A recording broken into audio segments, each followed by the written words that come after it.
Glory to Jesus Christ.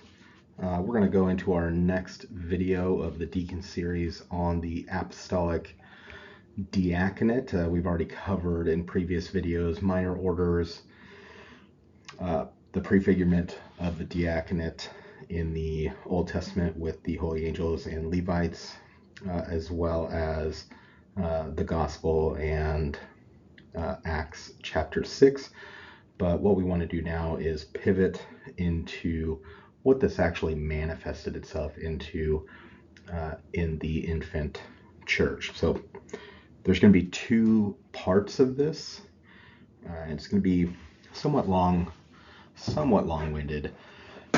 First part is going to be understanding what the presbyters, the bishops, and the deacons were in the early church and how that infant church operated and what it looked like as it progressed from the first millennium into the second millennium and beyond. So first thing would be to put first things first, there exists this thought that presbyters and bishops were the same thing in the early church. And that's not true. So let me explain. Beginning with the apostles and the successors of the apostles, the ecclesial structure of the early church, both as individual communities and collections of communities in these federations, existed and is built upon the authority of the bishops as the sole successor of the apostles, right? The diaconate cannot be studied in isolation, but rather must be explored within the development of the episcopate, the presbyterate, and the diaconate as they're interconnected, as an interconnected whole of the holy orders or holy priesthood. This is an important contextual point as it relates later, which we'll get to, the development of the monepiscopacy and the formulation of the offices and the detailing of the offices of the diaconate, the presbyter, and the bishop, and how they interact and provide the framework for what we now commonly hold as these holy orders. Excuse me. The church currently holds that the bishops, or the episkopoi in Greek, as being overseers of a community or collection of communities covering a geographic area by virtue of their succession from the apostles, right? By this apostolic succession, the episkopoi possess both sacramental authority and the power to govern over the local church and her ministers. Likewise, what would be referred to as presbyteroi, or the priests, would be the ministers who possess much of the sacramental faculties of the bishop, but under and dependent upon the bishop's authority. Unfortunately, history does not operate in such clean linguistic distinctions, and in the early church, when communities were small, there are many communities where the bishop was the sole office holder performing the priestly activity. And this often blurred the lines, creating a notion of a unilateral synonymy between the bishops and the presbyters, where frankly there was none. Regularly in early source material, these terms were being used interchangeably for the same individual. Notable Protestant scholars, just to foreshadow where I'm heading with this, in the 18th, in the 19th century, honed in on this perceived overlap and concluded that the presbyteroi and episkopoi, which is just the plural of the priests and the bishops, were synonymous terms before historical and economic circumstances separated the bishop from the presbyters. Okay, I hold that this is not true. Okay, but like I said, the linguistic lines were blurred to where it's understandable how this conclusion was brought out by a number of scholars in the 18th and 19th century. This theory of synonymy is frankly still widely held and gains even greater support given the sacramental quasi-synonymy between the bishop and the presbyter. That's to say, they often could do much of the same things. The priest is the recipient of those gifts, however, and the bishop provides them. While a bishop may have been a pastor of a singular community in many circumstances in the early infant church, this does not mean that all presbyters were bishops, nor did it imply any absolute synonymy between the two. The two are distinct from the onset, and the distinction between episkopoi and presbyteroi manifested in more clear ways as historical circumstances and, like I said, economic needs of the communities dictated. Essentially, the interchangeability of terms, the bishops, episkopoi, and the presbyteroi, the priests, were often a matter of linguistic flexibility and context, and not a matter of true office synonymy. So, for example, in this early setting, a collection or federation of episkopoi was often denoted holistically as presbyteroi, right? But that wasn't the context, the historical context, linguistic context that was being used. Okay, this does not indicate a synonymy of office between the two different ministers of bishop and priest, but two different terms utilized to identify a singular minister in a contextually distinct linguistic usage. All right. I mean, we sometimes see this as a perfect corollary here, but in the modern church, when we refer to council bishops as council fathers, right? Same kind of thing was happening here. But after 2,000 years, it's difficult to glean the context, right? This is notable in the first few centuries when house churches were often led by a single domestic leaders, where an episkopos, or a bishop, would pastor a central community, but may also delegate sacramental authority to other elders, presbyters, to serve a close by but distinct community. Okay. A notable theologian, Alistair C. Stewart, argues that while the terms are not synonymous, clarity emerges in time with the distinction between presbyteroi and episkopoi from the growth of Christianity and the economic and pastoral evolution of the one bishop or monopiskopos. Okay.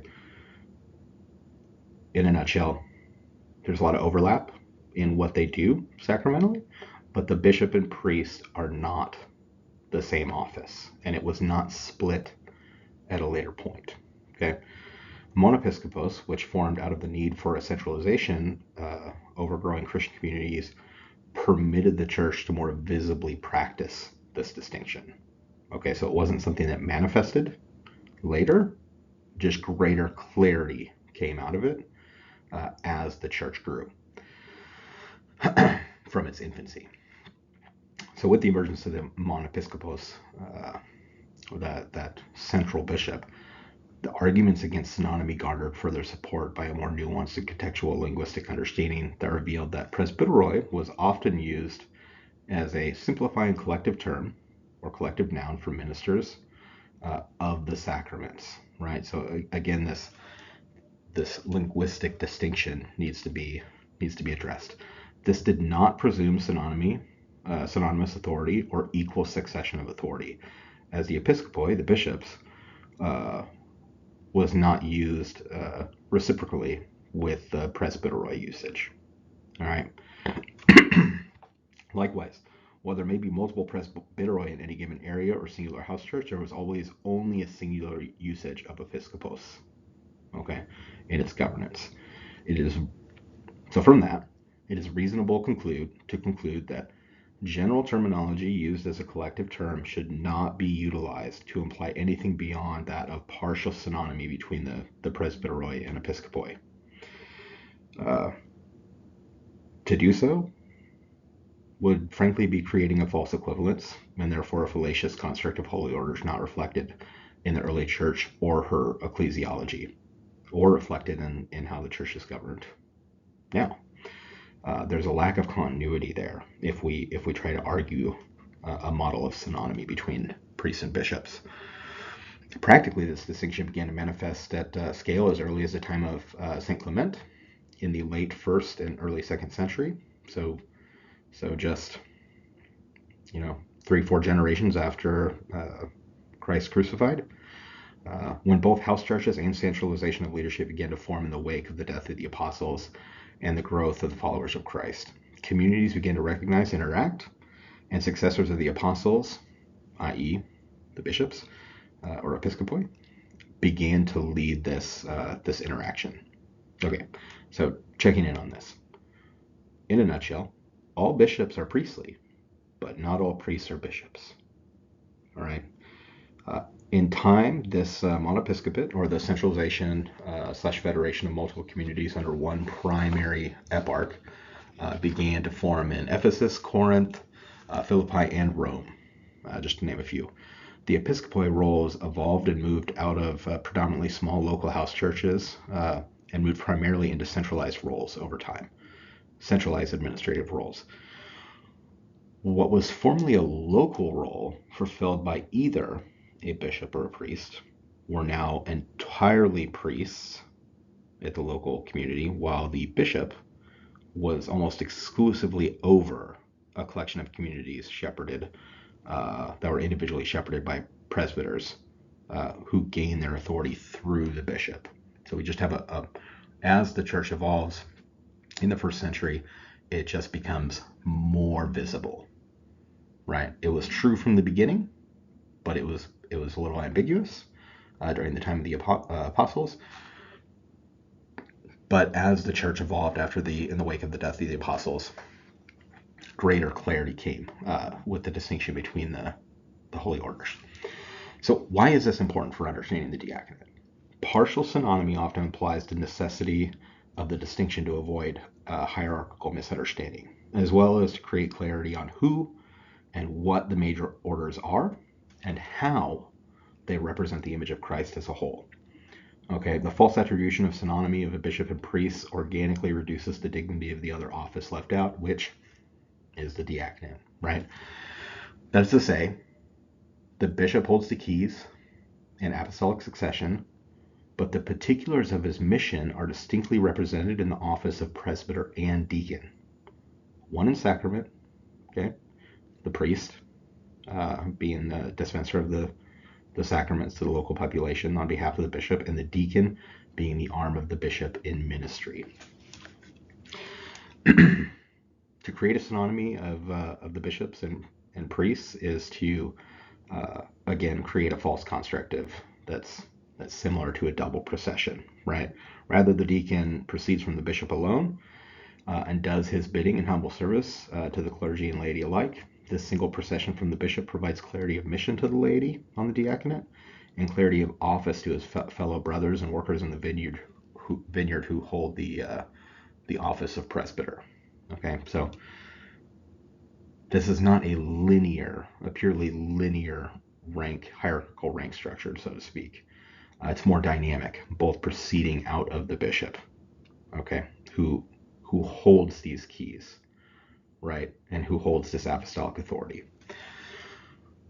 Okay, although the function flows from the essential identity of the deacon, for clarity it is more appropriate to begin with the end in mind on how the deacon functioned economically out of the episcopal structure. As previously noted, scripturally, the diaconate, or the deacons, appear with the episcopoi, the bishop, or singular bishop, in tandem when it comes to practical and functional activities, right? When the deacons serve with and under the bishop, the biblical record indicates that the bishop and his deacon are inseparable when it pertains to understanding form and function. Because of this connection, and again going back to the ecclesiastical aspect of spiritual fatherhood, this is where the deacon gains his fatherhood. It's related to this identity that he receives from the bishop, right? Just like the angel receives that title angel because the angel is sent on behalf of the Father to do his work amongst his creation. Okay. Brief sidebar there.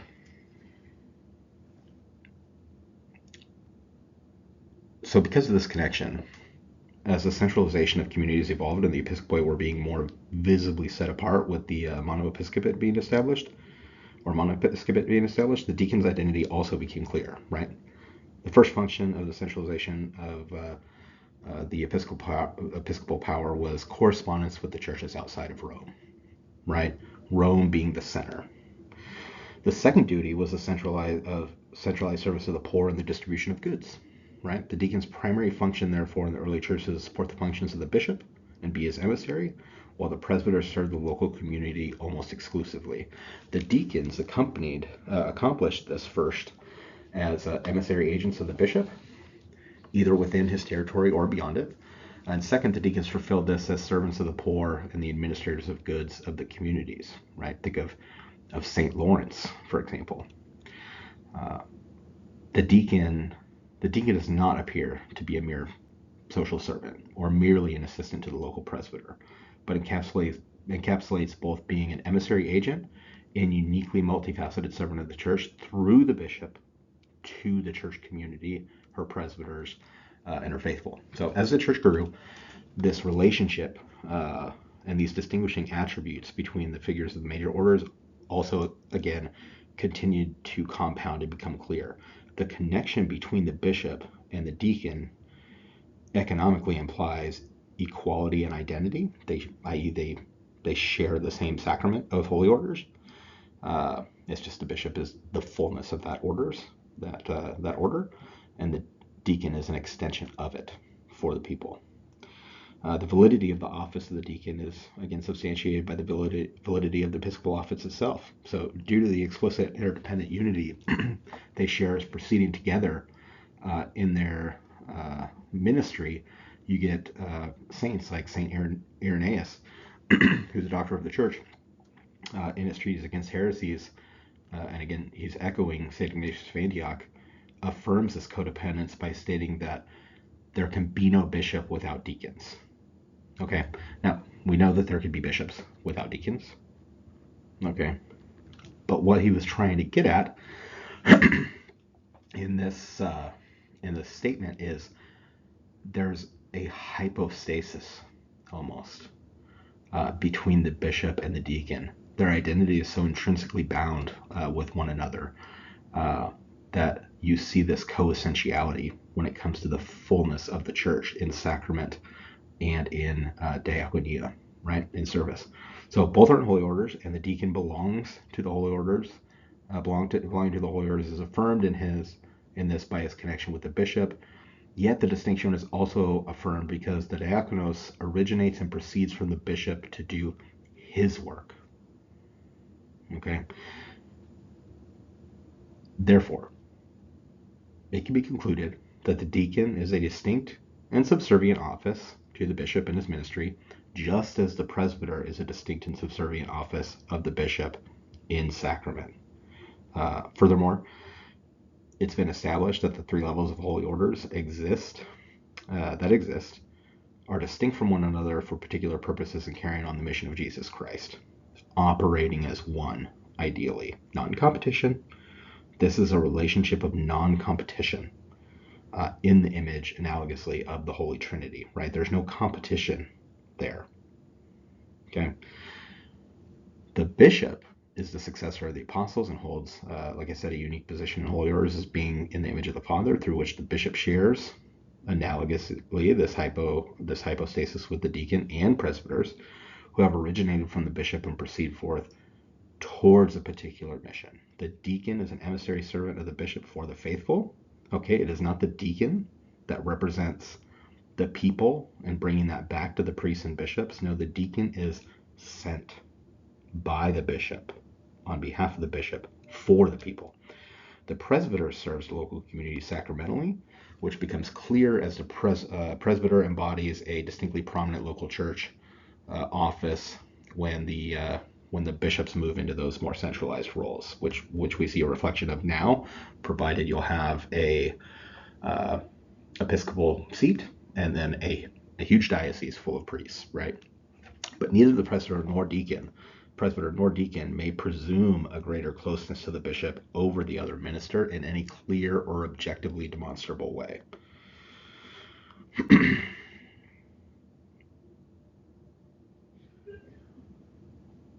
Sidebar on that.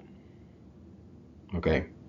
Aside from particular corollaries, which may or may not be subjectively true in some examples, a subjective example of this would be when a presbyter notates the great overlap with the bishop regarding sacramental authority, right, and the celebration of the Eucharist to show a different level of closeness with the bishop. That is true, right? But on the other hand, we've already discussed that the early church saw the deacon and the bishop as two individuals sharing one essence, one ministerial essence, so to speak. They're trying to convey imagery to show this close connection. So for every example of closeness to the bishop between the priest and the deacon is really just a folly exercise, right? They're just different offices, and that's okay, right? Through the bishop, both presbyter and deacon, for differing purposes, are given authority to perform the duties proper to their ministry. So that's just how it is. There's a reason the two offices exist. The deacon is distinct. However, I'll qualify everything I just said in saying that the presbyter is higher than the deacon in honor, given his position as the celebrant and servant of the mysteries themselves. And St. Cyprian substantiates this. He says, quote, "Deacons ought to remember that the Lord chose apostles, that is, bishops and overseers, while apostles appointed for themselves deacons after the ascent of the Lord into heaven, as ministers of their episcopacy of the church. But if we may dare anything against God who makes bishops, the deacons may also not dare against us by whom they are made. And therefore it behooves the deacon of whom you write to repent of his audacity and to acknowledge the honor of the priest and to satisfy the bishops set over him with full humility." Okay. In this concise statement, we glean a lot from it. St. Cyprian acknowledges the distinction between bishop, presbyter, and deacon, the function of both presbyter and deacon as extensions of the episcopal authority, and their hierarchical authority or honor by which the faithful are to receive and revere both deacon and presbyter. The deacon represents his multifaceted and trifold service to the various communities from the bishop, as well as potentially to the presbyter if performing his diaconia locally and sent there by the bishop, as the presbyter is also a shepherd under the bishop's authority. Okay, the presbyter acting as a shepherd under the authority of the bishop may be given a deacon, as we know, to serve the local community in charity and as the bishop's agent in the community. But the authority of the deacon and the diaconal identity itself flows first from his connection with the bishop and his service to the greater community as an emissary and servant to the poor. While in the early church, the deacon was more often centralized diocesan role, as it would be referred to today. The contemporary church finds that the vast majority of deacons serve the bishop at the local community or parish level, working with his brother presbyter, who also support and shepherd their diaconia. Okay, so this is a relationship, a brotherly relationship of non-competition, each performing the tasks proper to their office on behalf of the bishop.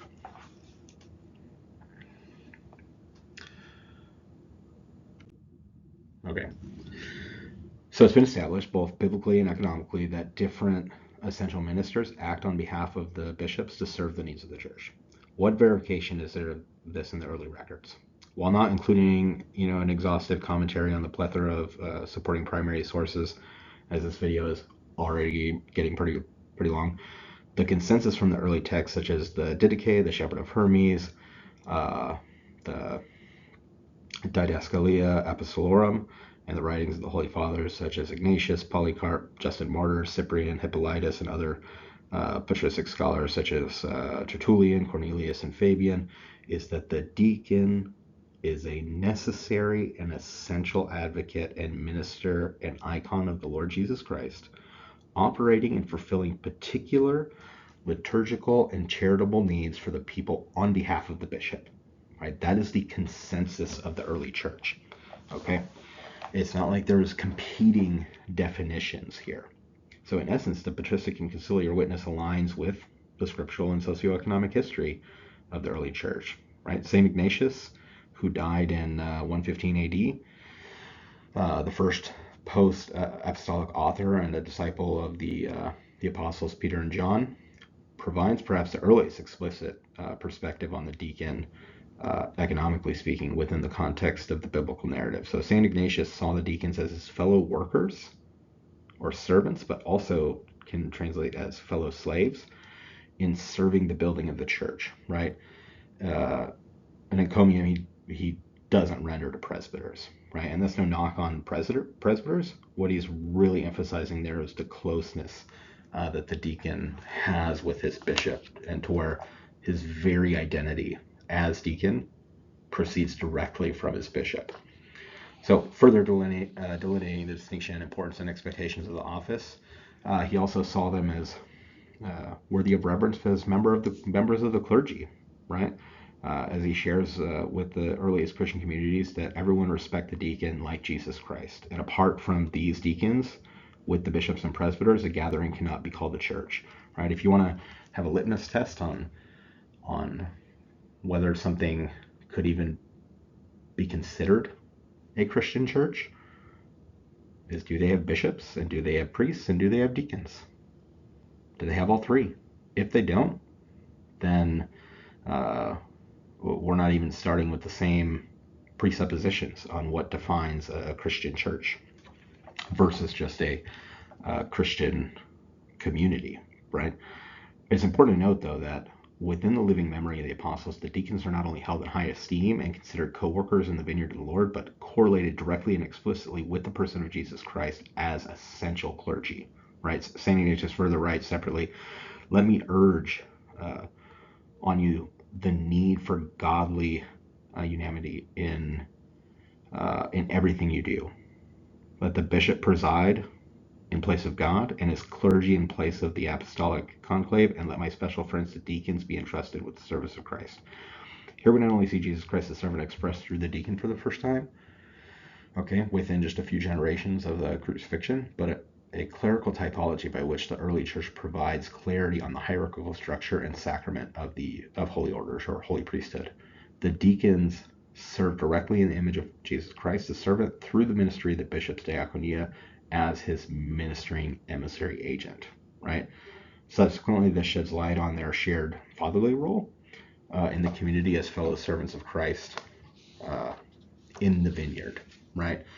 Polycarp also has some to write on this. A contemporary of Ignatius and spiritual father of Irenaeus, echoes much of what Ignatius speaks of in a letter to the church at Philippi, right? Polycarp expands on the virtuous definition and acts of the deacon, referring to the deacon as called to be a model of Christ through his service. And this quickly emerging typological theme of being an icon of Christ is rooted in the apostolicity of the diaconate itself, a typology that is uniquely distinctive for the deacon's role in the church. The presbyter does the same within his own distinct yet interconnected office that sacramentally builds on the foundational elements of diaconal ministry, albeit primarily oriented towards the ecclesia, right? In the sacramental life, and not in the diverse manners of service both in and out of the church community. Obviously, doesn't mean that the priests cannot also do those things, as they should, but an important distinction of office. Okay, we can't simply presume that when a priest becomes a priest after he's a deacon, that priest should be doing priestly and diaconal things. Okay, higher office. However, the priest is now set aside for his priestly office. The deacons are the ones that manage and exemplify that diaconal office, right? So in no way, shape, or form is the diaconal optional or expendable simply because the priests also have a diaconal charism. They are set apart for a different function at that point when they are ordained a priest. And that's important to keep in mind. So Justin Martyr writes, when the presider has finished his Eucharist, this is in about 150, his Eucharist, and the people have all signified their assent, those who we call deacons distribute the bread and wine and water over which the Eucharist has been spoken. And to each of those present, they also carry them to those who are absent. Right. The deacon, as early as the middle 2nd century and likely earlier, provided the implicit affirmation that this action by the deacon was normative, performed liturgical roles related to Eucharistic celebration, and took the sacred gifts to those in need, right?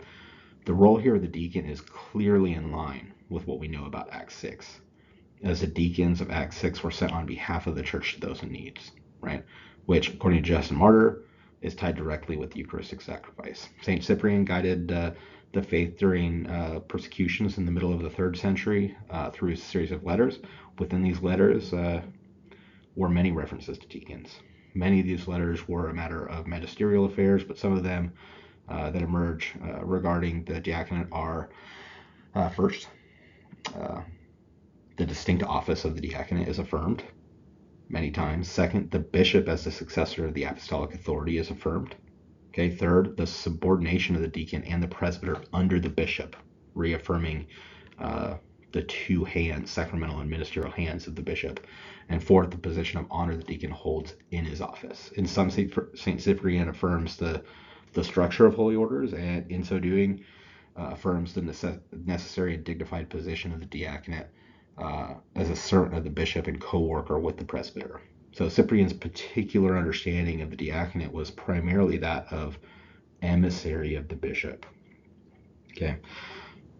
Notably, the deacon as mediators of information regarding the diverse needs of their communities, and following this reason, considering the deacon's more centralized service as emissary and servant on behalf of the bishop, provided the deacon is the bishop's faithful assistant in matters of episcopal office, right?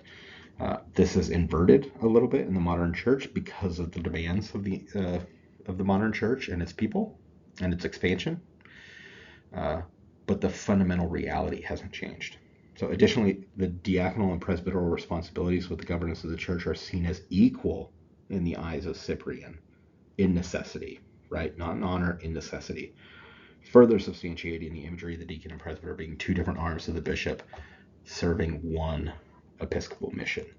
So during a similar time as St. Cyprian, an anonymous bishop penned the Didascalia Apostolorum around 220 AD, which is the teaching of the 12 apostles and disciples of our Savior. So this bishop writes, "And let the deacon be ready to obey and submit himself to the command of the bishop, and let him labor and toil in every place, whether he is sent to minister or to speak of some manner to anyone." Okay, so we have preaching and teaching there. "For it behooves each one to know his office and be diligent in executing it." Okay, so a distinction in office, the necessary distinction in office there. "And be you, bishop and deacon, of one counsel and of one purpose and one soul dwelling in two bodies." Really emphasizing the unique relationship the bishop and the deacon have, which is affirmed in the Pauline letters as well. So again, this affirms the emissary nature of the deacon, as the bishop sends the deacon to preach and minister to those to whom he is sent. Excuse me. Additionally, it affirms explicitly the deacons were intrinsically connected to their bishops. Okay, dare I say hypostatically connected, for a Christological term, and the bishop to his deacons in the early church, the deacon often being the bishop's eyes, ears, voice, and heart to the people to whom the deacon is sent to serve.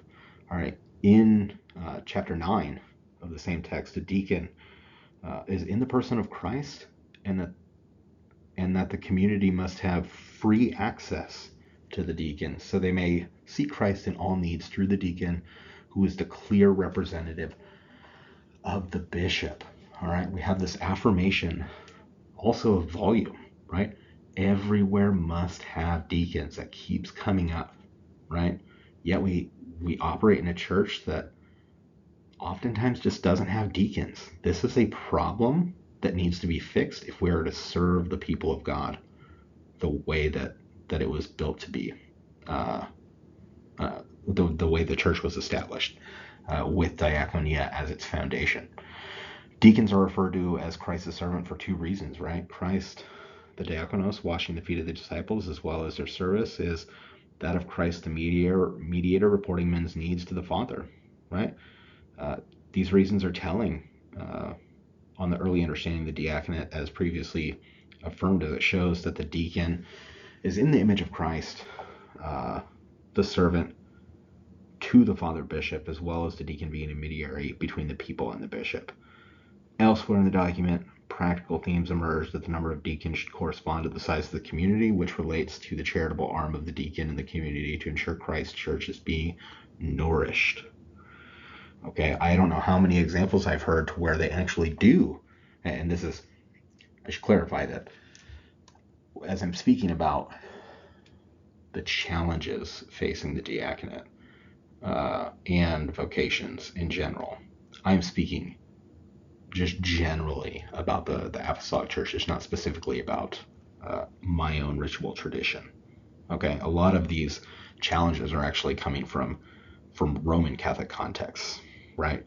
The case in point, there was a Roman diocese where I lived a number of years ago, and they had such a robust amount of men interested in the diaconate, but they limited parishes to only 2 deacons, where they could have had more. And I mean, even if we want to put a number on it, maybe we should model Rome in that there was 7 districts governed by 7 deacons, right? And matching the 7, the first 7 in Acts chapter 6, right? So if you're going to put a number on it, put the number 7 on it, right? Why 2? Especially if you have the demand. It really doesn't make sense. And what is happening here is a caution against that, right? So while not an exhaustive list of diaconal references, it's clear that the deacon and presbyter are the 2 arms of and proceed from the bishop, distinct from one another and under the sole apostolic authority invested in the bishop, right? The presbyter is superior to the deacon in the manner regarding the honor he has by his office as minister of the holy mysteries to the faithful. However, in all other matters, the deacon and presbyter are equal brothers and complementary to one another in serving the diverse needs of the community in and through the bishop's authority, right? That's really the crutch of the apostolic witness here, right? Complementary to one another in serving the needs of the community through the bishop's authority. So, beginning in the biblical account and supported by patristic sources, the deacon living and performing his ministry in the image of Christ for the entire people of God, and as an emissary agent for the diverse needs of the bishop, is the foundation of the diaconal mission in and for the church, which is most visibly exercised in the trifold ministry of liturgy, word, and charity. Okay, I'm gonna cut it off there just because this video got super long. But hey, if you're watching this and you are a Catholic man in good standing, or maybe a Catholic woman, and you're thinking about your husband potentially pursuing this, work up the courage and or encourage him to reach out to his vocation director and inquire and see what he could be doing to grow in his prayer life and his spiritual life in order to be in a good position to discern God's will for him. And don't be shy. Reach out to your vocations director. In the Ruthenian Church, the applications are opening in summer 2026. A little too far out at this point to know exactly when that is, but couldn't hurt to reach out to your vocations director and just introduce yourself and say that you're looking at this and getting yourself on the list. If you have any questions for me, feel free to reach out to me, wacobyzantine@gmail.com. Follow us on Facebook, Instagram, and X, and of course subscribe to our YouTube channel as we upload videos and share videos and things like that. Definitely check out our website as well. Next video will be on the historic decline of the diaconate. What caused that? What happened? What misunderstandings were happening, right? There's not a single causality in this, so it's a little complex to explain, but that'll be the next video. So till next time, God bless.